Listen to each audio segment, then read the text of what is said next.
Most stories begin with something found, a footprint, a trail of blood, a scream in the distance. But this one began with something missing. One moment he was there, laughing beneath the orchard trees, chasing wind with a green apple in hand. And then, nothing. Just a single apple, rolling, to a stop in the grass, bruised and silent. They searched. The police, the neighbors. Even the sky seemed to hold its breath as dogs and drones combed the ridge. But the woods didn't speak. It never had. Too dense, too ancient, too unwilling to give up what it had taken. They called it an accident, an animal, maybe the river. People moved on. They always do. Except Clara. Because that night, as rain whispered against the window panes, she awoke to a tapping. Software. Rhythmic. Not a knock. A message. She rose, pushed open the curtains, and there, on the glass, was a single paw print. Not muddy. Not smudged. Perfectly formed. Frozen into the shape of a hand. Her brother Aiden was gone. But something had come in his place. And it had left a sign. From that night on, Clara began to call. Every evening she stood at the edge of the woods and spoke his name. Not loudly, not begging. Just a call with weight, like it remembered something the world had forgotten. She called once, then twice, then waited. She did this for 41 days, until no one else believed, until the last search team packed up, until even her mother told her gently that he was gone. But Clara didn't stop, because sometimes, when your love is louder than your fear, the forest listens, and sometimes it answers. His name was Aiden, 12 years old, gone without a trace. 1 minute, he was there, laughing, twisting the stems off apples in the orchard behind the old farmhouse, the kind of laughter that made leaves rustle in agreement, made birds take flight as if the world itself smiled back. And the next, nothing. Not a scream, not a sound, just an apple, still warm in the grass, a jacket sleeve tangled in a low branch, and silence. They searched, of course. Within minutes, Clara was screaming. Her mother ran barefoot from the kitchen. Neighbors came. Police arrived before sundown. Dogs, searchlights, drones buzzing like oversized insects through the night. But the forest behind the ridge was too old, too deep. It had swallowed things before. Old maps marked the area as Hollow's Rest, a name no one could trace. Trees stood too close together.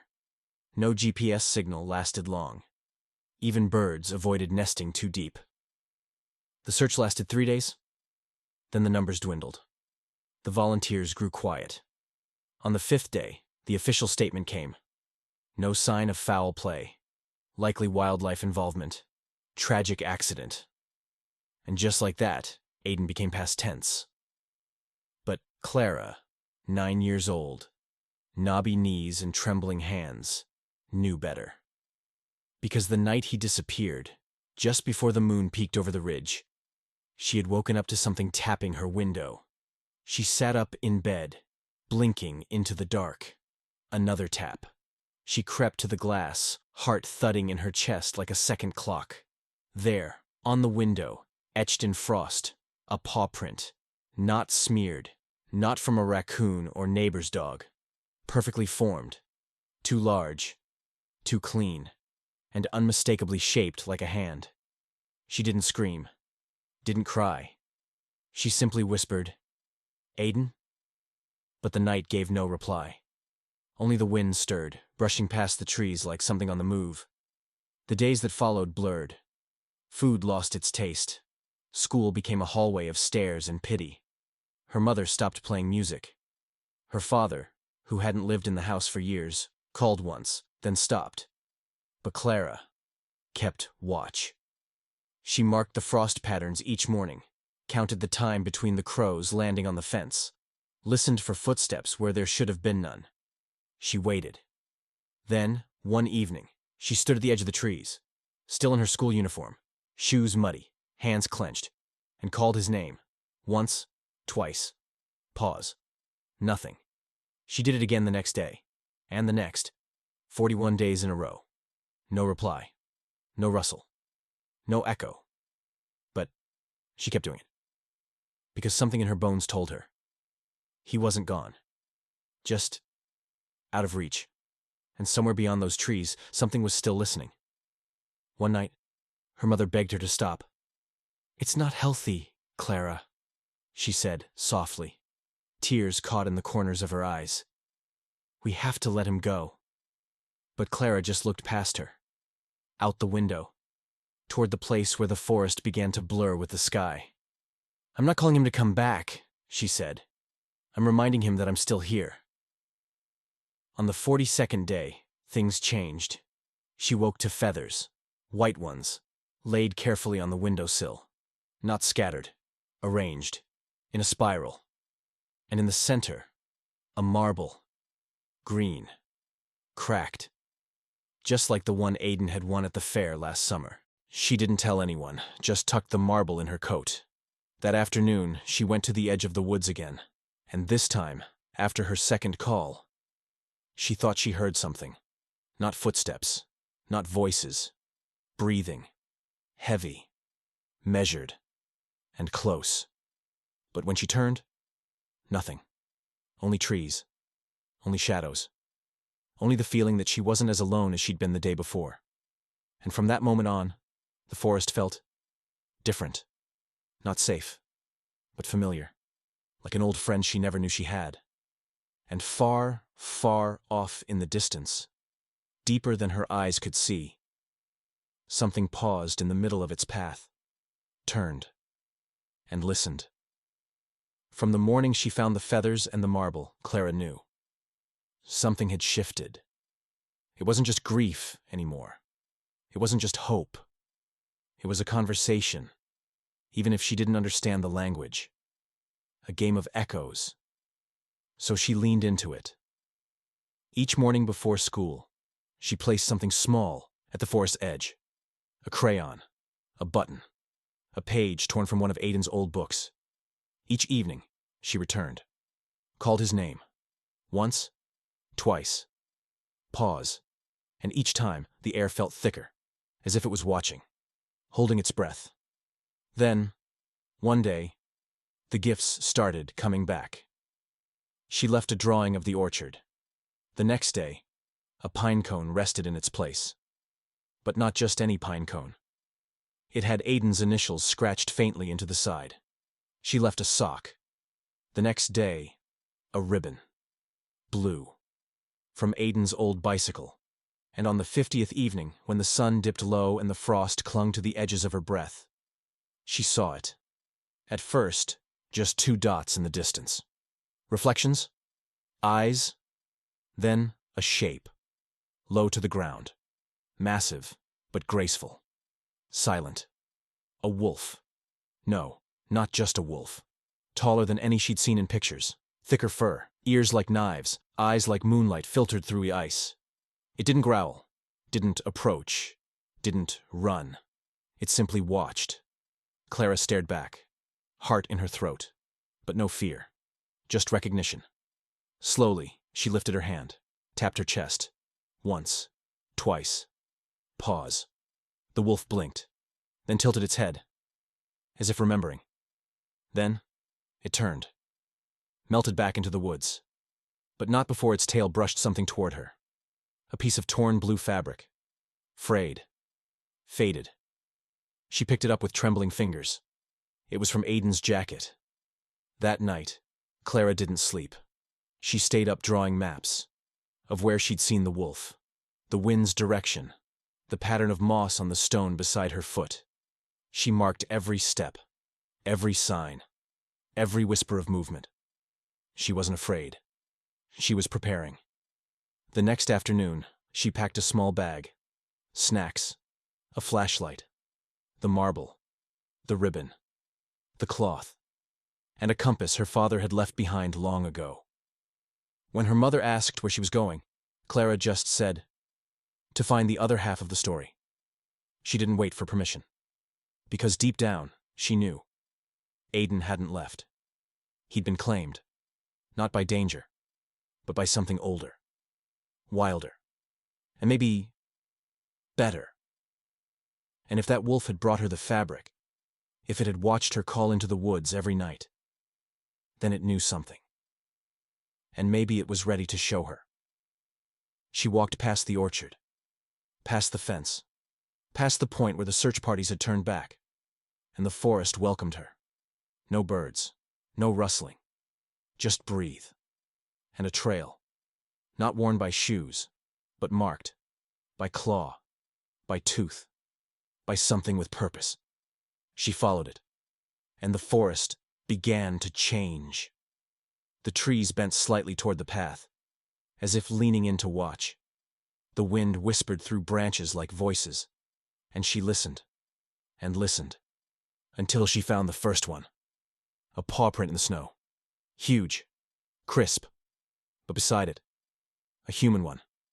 Bare, small, Aiden's. And next to that, pressed into the snow, a single word, scratched in stone. Clara. She dropped to her knees, touched the letters. Still warm. She wasn't behind the mystery anymore. She was inside it. And somewhere, not far ahead, something waited. Listening. Remembering. And perhaps, hoping she'd keep calling. The trees grew tighter now. Taller, too. Towering pillars with bark like wrinkled skin, their limbs brushing each other high above like whispering elders. The deeper Clara walked, the less it felt like she was in a place, and more like she was inside something. A presence. A memory with roots. The temperature dropped. Not sharply. Subtly. Like someone was lowering the volume of the world. She moved slowly, quietly, letting the rhythm of the forest lead her feet. Every so often, she'd stop and whisper his name. Once. Twice. Pause. And though no voice answered, things responded. A sudden gust of wind, right when she spoke. A pine needle falling directly onto her palm. A branch snapping, gently, far ahead. Not threatening, just guiding. The sun had long slipped behind the mountain, and the sky turned blue-gray. That in-between color that doesn't belong to day or night. That's when she saw the second one. Another paw print. But this one fresh. No snow inside it. Still soft around the edges. She knelt beside it, brushing it gently. And beside that, once again, a human print. Smaller. And then more. Clara followed them. Step by step, she found a trail of memory. The green marble, tucked into a tree's knot. The drawing she had left at the fence 2 weeks ago, now pinned beneath a smooth black stone. Then, a sock. Aiden's. Stiff from weather, but folded.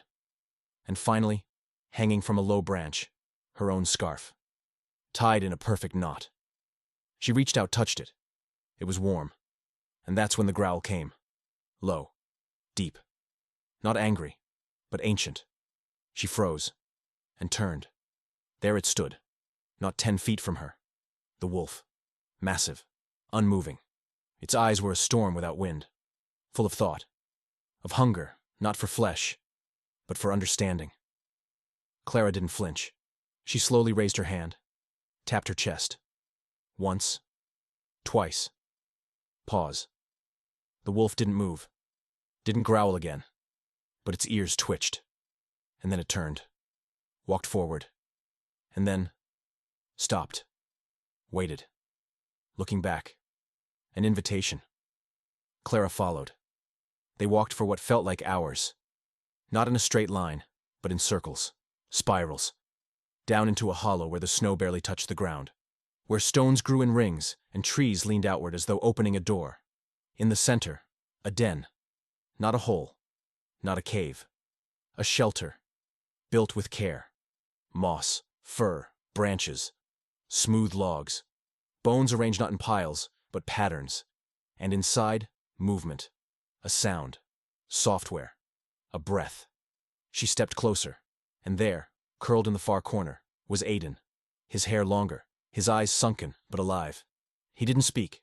He looked up, saw her, and his fingers moved, tapping his chest. Once, twice. Pause. She ran to him, fell to her knees, held him. He didn't cry, didn't speak, but his heartbeat was there, and it matched hers. The wolf stood at the entrance, guarding. Then it stepped forward, touched its nose to Aiden's shoulder, and turned to Clara. In its eyes, no demand, no question, just a request. Take him home. But before she could speak, it stepped back, faded into the trees, and disappeared. They never found that hollow again. No one else believed her. The rescue team said Aiden had wandered, survived in a cave, that it was impossible, that he'd imagined the wolf. But Clara knew better, because some nights she'd find fresh pine cones on the windowsill, and once, a feather, perfectly white, curled around the green marble. She never stopped calling his name, even when he slept, even when the wind was loud. Once, twice. Pause. Because now she knew. Some names echo forever. And sometimes, if the forest loves you back, they echo home. It took 3 hours for the rescue team to reach them. Clara had carried Aiden halfway to the ridge by then. Her arms trembled from the effort, but her grip never loosened. The cold bit at her cheeks, yet she moved like something older was guiding her legs, some force that didn't belong to her alone. When the lights broke through the trees and the voices shouted her name, she didn't stop. She just kept walking, straight into the arms of her mother, who dropped to her knees sobbing. Aiden didn't say anything, but he clung to her like a lifeline. Paramedics rushed to them. Questions fell like hail. Where did you find him? Did you go into the ridge alone? Was he with anyone? Clara just looked past them, back into the woods, but there was no wolf, just shadows and wind. The hospital kept Aiden for 2 days. He was underweight, bruised, dehydrated, but somehow, impossibly, healthy. No frostbite, no broken bones, no signs of severe trauma. Just silence. He didn't speak, didn't answer questions, didn't look at anyone, except Clara. Every night when the nurses left, she'd sit beside his bed, hold his hand, and tap her chest. Once, twice. Pause. He never replied aloud, but he always blinked. Once, twice. And in that quiet rhythm, they built a new language. The press swarmed their house for weeks. Miracle Boy survives 53 days in the wilderness. Theories bloomed. Survival instinct, child genius, hidden caves. Some accused Clara of making it up, of planting the clues. One reporter even asked, "What about the wolf? Was that just your imagination?" Clara looked into the lens, smiled, and whispered, "Some friends don't need explaining." But when the noise faded, real life returned. School, chores, days without magic. Except, the forest never forgot. Every Sunday, Clara and Aiden would walk the orchard edge. She'd tell him stories. He'd listen. And sometimes he'd point to things no one else saw. A patch of moss shaped like a spiral.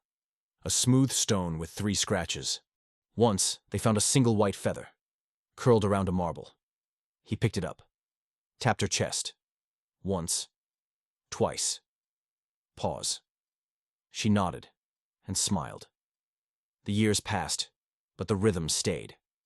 On her 16th birthday, Clara hiked alone to the ridge, left a ribbon tied to a branch, a story written on birch bark. She tapped her chest. Once, twice. Pause. And the wind answered. Not in words, not in sound, but in a presence. Watching. Remembering. And when she turned to leave, the snow behind her shimmered, with the imprint of a paw. Still fresh, still waiting, still listening.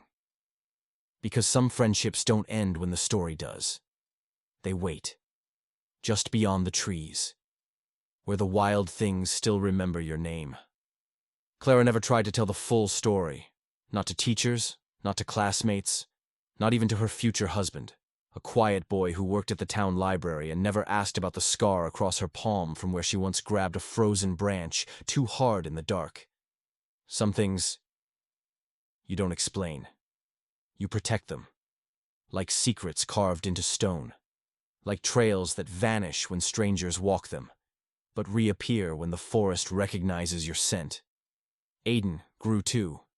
He spoke slowly at first, like every word had to find its way back into his throat. But he never forgot the rhythm. Tap, tap, pause. He used it when nervous, when excited, when afraid. At school, Clara would feel a hand brush hers. During lunch, 2 fingers tapping. And she'd look up and smile. No words needed. Years passed like seasons through pine. Quiet, rooted, patient.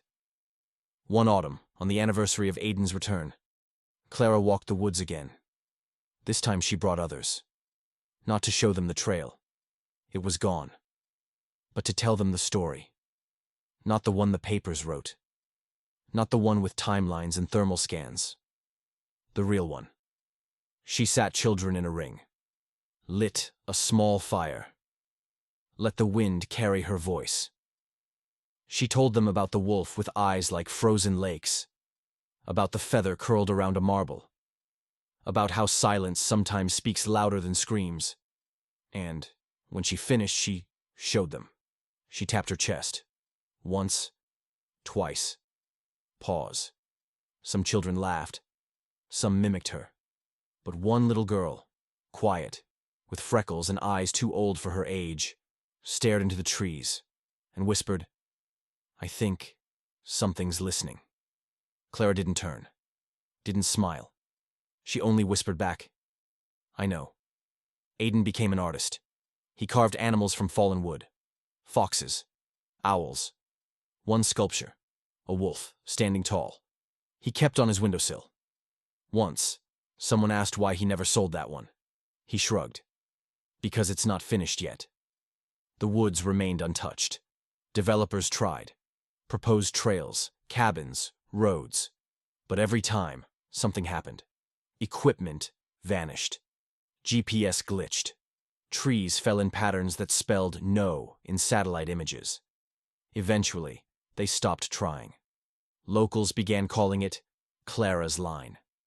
The place where the forest drew its boundary, where it protected its own. Years later, when Clara had children of her own, she brought them to the orchard.